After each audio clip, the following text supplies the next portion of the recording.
Baik, membaca surah tadi. Kemudian kalau kita ingin membaca surah, ibu-ibu, surahnya itu jangan urutannya terbalik. Urutan membaca surah itu jangan terbalik. Ada sebagian ulama mengatakan makruh.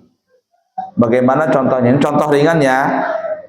Umpama ad-duha, setelah ad-duha apa? Al-insyirah. Habis itu at-tin. Itu kan ya. Apalagi? Surah Al-Alaq. Apalagi? Surah Al-Qadar, surah Al-Bayyinah. Seperti itu tuh urutannya. Sampai surah Al-Kafirun, surah An-Nasr, surah Al-Laham, surah Al-Ikhlas, surah Al-Falaq, surah An-Nas. Jadi, dengarkan betul-betul nih. Kalau kita membaca surah di rakaat pertama, umpama nih ya, kita membacanya mestinya Al-Falaq duluan, rakaat kedua baru An-Nas. Itu yang afdalnya begitu. Atau umpama rakaat pertama Al-Kafirun, rakaat kedua Al-Ikhlas. Mudah ya dipaham ya? Jangan terbalik.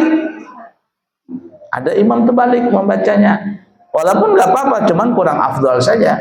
Umpama rakaat pertama membaca An-Nas, rakaat keduanya Al-Falaq.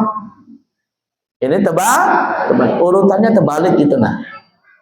Pahamlah? Nah, jadi jangan sampai terbalik. Ya, urutan surah jangan terbalik ya, mesti hafal berarti urutan surah itu ya.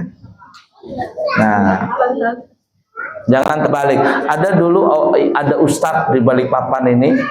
Kalau saya sebutkan mungkin ibu-ibu ada yang sebagian, mungkin ada yang tahu sebagian. Jadi ustadz itu jadi imam ceramah di satu masjid Balikpapan. Kemudian setelah itu jadi imam isya. Setelah pas saat imam isya dia terbalik baca surah. Umpama rakaat pertama surah An-Nas, rakaat kedua Al-Falaq. Terbalik. Setelah selesai sholat ada yang nyeletuk, itu ustaz apa sih kok baca surahnya tepaling begitu nah? Tepaling. Padahal kan nggak apa-apa, saja sholat itu sah. Jadi besok-besok ada laporan, orang lapor ke saya, gimana ini guru? Kata saya nggak apa-apa, saja sholatnya. Tapi gara-gara itu ustadznya diberhentikan, nggak boleh lagi ceramah katanya. Wah itu ekstrim banget. Masalah sepele sampai seperti itu. Nah jadi nggak apa-apa terbalik, cuman yang afdolnya memang berurutan. Nah kita yang belajar nih kayak ibu-ibu nih, masya Allah rajin banget belajarnya. Di mana-mana belajar. Pokoknya ada pengajian, datangi terus. Ya banyak. Kalau ibarat kata itu tinggi benar ilmunya sudah. Kalau diamalkan bang. Kalau diamalkan ya, repotnya kada diamalkan itu. Sudah belajar, oh kemarin Abu yang ngajar nih urutan lah Al-Falaq, An-Nas, begitu urutannya. Jangan apa dibalik surah. Tambahkan lagi, kalau rakaat kedua surahnya agak pendek. Jadi kalau ibarat kata tuh yang biasanya dipakai orang, yang rakaat pertama Al-Kafirun. Al-Kafirun berapa ayat? 6 ayat. Qul ya ayyuhal kafirun la a'budu ma ta'budun wa la antum 'abiduna ma a'bud wa la ana 'abidun ma 'abantum wa la antum 'abiduna ma a'bud lakum dinukum waliyadin. 6 surah, 6 ayat ya. Rakaat kedua surah Al-Ikhlas, berapa ayat Al-Ikhlas? 4. Qul huwallahu ahad Allahus samad lam yalid wa lam yulad wa lam yakul lahu kufuwan ahad. Nah begitu caranya. Jadi bukan hanya terbalik surah yang dilarang, tetapi juga dianjurkan rakaat pertama surahnya ayatnya panjang, rakaat kedua ayatnya pendek. Mudahlah dipahami. Jangan terbalik, ya. Jangan terbalik. Yang rakaat pertama umpama Al-Kautsar, surah ayat paling pendek. Rakaat keduanya umpama walaupun berurutan tapi panjang, umpama surah An-Nasr, idza jaa nasrullahi wal fath umpama. Jadi kalau bisa dua ini dijaga. Satu, apa tadi ya? Jangan terbalik urutan surah. Yang kedua yang mesti dijaga, rakaat pertama surahnya agak panjang, rakaat kedua agak pendek. Udah dipaham kira-kira? Jam berapa sudah? Nah,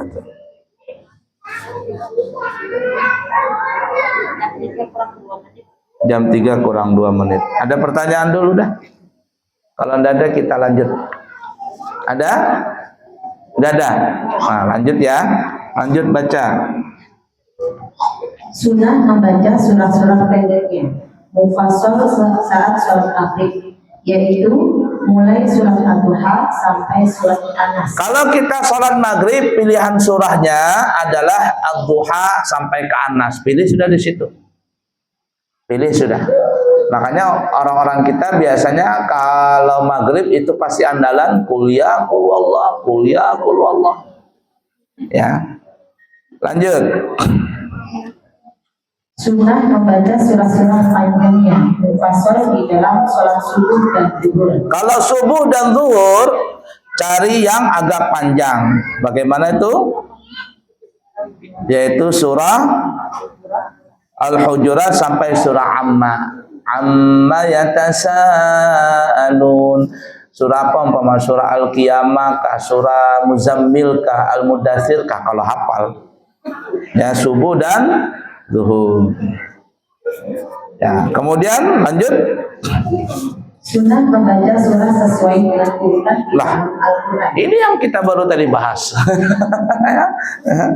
Sesuai dengan urutan nama surah dalam Al-Quran. Lanjut. Sunnah membaca surat yang telah diajarkan Rasulullah SAW. Dan ini yang paling utama secara mutlak, seperti surah As-Sajdah dan Al-Insan di dalam sholat subuh di hari Jumat. Kalau sholat subuh Jumat itu sunnah membaca surah yang sudah ditentukan Nabi. Subuh Jumat, yaitu apa ya? Rakaat pertama Alif Lam Sajadah. Alif Lam Mim. Tanzilul kitabi la raiba fihi min rabbil alamin. Am yakuluna iftarah, dan seterusnya. Nanti ada namanya sujud sejadah. Pernah nggak melakukan itu ibu-ibu? Sujud tilawah. Innama yu'minu bi ayatina alladhina idza dzukiru biha kharru sujjadan wa sabbahu bihamdi rabbihim wa hum la yastakbirun. Sujud tilawah, Allahu Akbar. Itu hari Jumat, khusus subuh Jumat. Rakaat keduanya surah Ad-Dahar atau surah Al-Insan. Hal ata 'alal insani hinum minad dahri lam yakun syai'an madhkura. Inna khalaqnal insana min nutfatin amsyajin nabtalihi faja'alnahu sami'an basira. Seterusnya. Itu kalau kai-kai nang sholat umur 80-an menggigil kaki sidin terus goyang ke kawasan. Nah, makanya kita biasanya di balik papan ya, pada umumnya imam itu kalau subuh Jumat surah Sajadah itu dibagi dua. Dibagi dua. Boleh aja. Untuk apa? Untuk memberikan kelonggaran bagi yang di belakang. Tapi kalau di Banjar atau Samarinda yang kami tahu kadang dipotong-potong. Rakaat pertama Sajadah, rakaat kedua surah Ad-Dahar. Apa itu? Sampai habis rakaat pertama. Cuman ada namanya sujud tilawah. Kalau rakaat kedua surah Ad-Dahar atau surah Al-Insan. Di Mekah dan Madinah sering melakukan ini. Tapi nggak rutin. Arti nggak rutin itu umpama sebulan ada 4 Jumat. Mungkin 3 Jumat atau 2 Jumatnya surah Sajadah. 2 Jumat yang lain baca surah biasa. Di Mekah Madinah itu. Nah, kenapa? Karena mereka menganggap supaya orang-orang awam jangan menganggap surah Sajadah dan surah Ad-Dahar yang dibaca pada subuh Jumat itu supaya jangan disangka wajib. Supaya jangan disangka wajib. Ini cuma sunnah. Nah, itu cara orang Mekah, Madinah, Imam Masjid Haram, Masjid Nabawi begitu. Kami yang berangkat umrah kemarin, itu pas imamnya salat subuh Jumat, kan hari Jumat itu kan pas Maulid ya. Kami pas 12 Rabiul Awal di Madinah, subuhnya salat Jumat di salat Madinah. Oh, manusia penuh waktu itu. Karena pas hari libur dan juga Maulid pas 12 Rabiul Awal. Imamnya nggak pakai surah Sajadah, surah biasa saja. Nah, tapi kalau kita di Balikpapan ini khususnya ya, itu sudah setengah wajib. Kalau di Banjar itu sudah wajib Alif Lam Sajadah sama surah Ad-Dahar subuh Jumat. Kalau ada dilanggar atau di masjid, imamnya kadang membaca surah Sajadah langsung jadi sambatan. Imam apa itu kada hafal surah Sajadah itu katanya. Nah, tapi di Mekah enggak setiap Jumat begitu. Untuk apa? Untuk memberitahu kepada jamaah bahwa ini bukanlah wajib tetapi hukumnya cuma sunnah. Itu pun ibu-ibu, itu pun banyak orang nggak paham itu. Terutama entah orang India, orang Pakistan kah, apakah enggak tahu gimana mereka sholat ya, karena mazhabnya beda ya. Itu kalau ada imam baca surat Alif Lam Sajadah, kan sujud tuh Allahu Akbar. Makmum itu banyak nang kada sujud. Ruku aja. Allahu Akbar kata imam, padahal imam kan sujud tilawah. Allahu Akbar sujud tilawah. Buan India, buan Pakistan, buan apa-apa itu cuma ruku. Tiba-tiba imam Allahu Akbar, bingung dia kenapa enggak sami Allah liman hamidah di imamnya. Akhirnya 4 lagi berdiri. Paham lah kira-kira. Yang pernah sholat subuh Jumat mungkin tahu, tapi kalau yang belum pernah ya ala kulli hal mudah-mudahan bisa sholat subuh Jumat nanti di masjid. Di sini pakai subuh Jumatnya. Alif Lam Sajadah.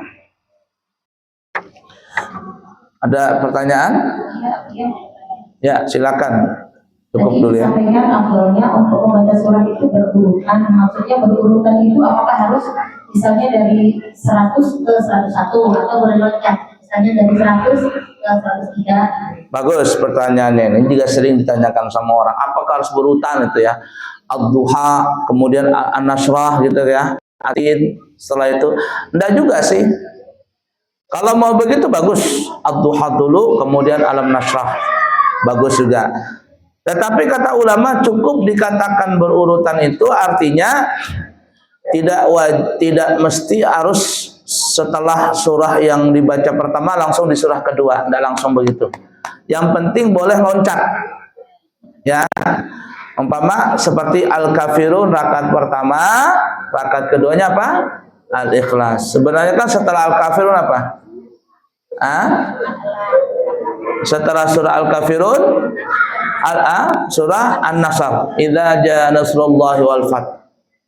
Surah apa? Iya, betul ya. Iya, betul. Idza jaa nasrullahi wal fath, surah An-Nasr. Nah, tapi kebanyakan kita rakaat pertama Al-Kafirun, rakaat kedua Al-Ikhlas. Boleh. Boleh seperti itu. Jadi boleh, maksudnya boleh loncat, tidak mesti langsung urutan keduanya umpama Al-Kafirun langsung An-Nasr. Enggak wajib, enggak seperti itu. Tapi kalau mau seperti itu lebih afdal. Udah kira-kira? Di mana tarik? Lagi pertanyaan? Nanti sambung lagi ya. Dicatat. Ya, silakan. Mana orangnya? Waalaikumsalam.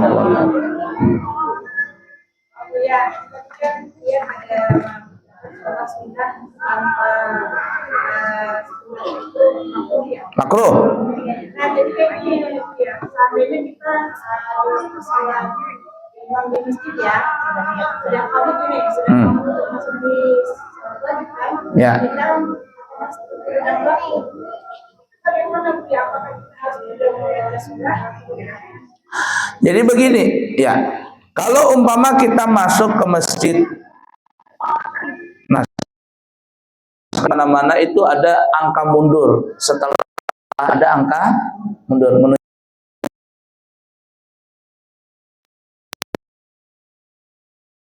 Datang tuh ngelihat itu kira-kira, oh 1 menit ini cukup nggak kita sholat 2 rakaat qobliyah umpama. Nah, tapi umpama ada satu masjid nggak ada pakai jam mundur waktu. Kita sholat qobliyah, tiba-tiba orang qomat. Gimana kita ini? Nah, maka kita lihat dulu, kalau kita sempat menyelesaikan salam kita sebelum imam takbiratul ihram, maka kita kerjakan. Dan dalam kondisi seperti itu boleh saja tinggalkan daripada surah itu. Ya, tapi kalau seandainya waktunya panjang, jangan ditinggalkan surah itu. Nah, atau yang kedua, kalau kita umpama orang sudah qomat, kita baru rakaat pertama. Kalau kita tuntung rakaat kedua, bakalan kita tidak mendapatkan takbiratul ihram bersama imam. Maka pada saat itu boleh kita membatalkan salat kita. Batalkan saja, tidak apa-apa. Makruh, tidak makruh. Kenapa? Shaffatus shalah takbiratul ihram ma'al imam. Sebutkan dalam riwayat intisari. Nilai tertinggi dalam sholat berjamaah itu adalah seorang makmum mengikuti takbiratul ihramnya imam. Maksudnya setelah imam Allahu Akbar, makmum langsung Allahu Akbar. Itu paling inti dari segala inti. Nilai paling tinggi dari salat berjamaah di situ tuh. Jangan sampai umpama Allahu Akbar kata imam, kita lagi masih sibuk. Jam berapa ini? Bu, nanti kemana kita berjalan Mbak ini?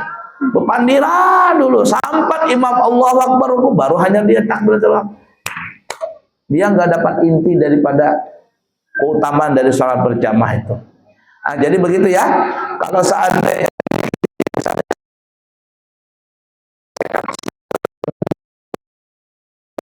boleh ditinggal. Tapi kalau ada maka itu bisa dikerjakan setelah ya, asalkan kita bisa mendapati takbiratul ihram bersama imam. Arti bersama imam itu setelah imam sempurna Allahu Akbar, kita langsung takbiratul ihram juga. Mudah dipaham kira-kira? Satu lagi pertanyaan terakhir. Gandeng dengan pertanyaan tadi, lebih baik qobliyah atau tahiyatul masjid apabila kita sholat di masjid? Kalau menurut Imam Romli boleh digabung, dan ini sering saya lakukan. Jadi kalau kita masuk masjid ibu ya, sudah azan, kita gabungin saja.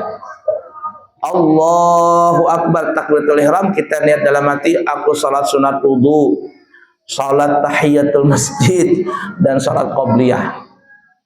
1 kerja, 3 pahala. Ibarat kata orang berbisnis tuh, pengeluaran dikit, pemasukan banyak. Modal sedikit, untung bejibun. Nah, nyaman kada? Sama dengan puasa qadha tuh nah, Senin. Kita ingin mengqadha Ramadan. Besok hari Senin kita aku niat mengqadha puasa Ramadan besok hari fardu karena Allah Ta'ala, dan menggabungkan niat puasa Senin. Boleh. Paham kira-kira? Baik. Nah, cukup sekian ya. Sebentar lagi masuk asar. Jangan lupa ibu-ibu diundang semuanya. Besok datang ke pesantren Al-Islam Minul Anwar. Doorpress menanti Anda. Semoga beruntung ya. Ratusan doorpress itu banyak tuh ya.